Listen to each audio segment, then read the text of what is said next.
ఒకప్పుడు సుందరమైన పర్వతాలు చుట్టుముట్టిన శాంతియుత గ్రామంలో లిల్లీ అనే ఒక అందమైన కౌమారిని నివసించేది.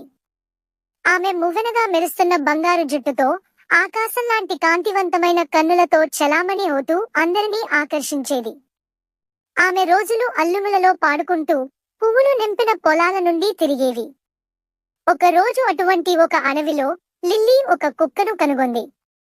ఆ కుక్క చర్మం మచ్చలతో కరిగి కన్నుల్లో భయం మరియు ఆశ కలిగినంత పెద్దగా ఉన్నది. లిల్లీ సానుకూలంగా నవ్వి తన పూటికొచ్చిన బ్రెడ్ ముక్కను ఆ కుక్కకు ఇచ్చింది. కొంతసేపు ఆ కుక్క భయపడి ఉన్నప్పటికీ ఆమె ఆకర్షణతో దగ్గరగా వచ్చి ఆ భోజనాన్ని తీసుకుంది. అప్పటి నుండి వారు విడిచిపెట్టకుండా కలిసి సాగారు. లిల్లీ ఆ కుక్కకు మ్యాక్స్ అని పేరు పెట్టింది. ప్రతిరోజు వారు కలిసి అడవుల మీద ప్రయాణం చేసేవారు.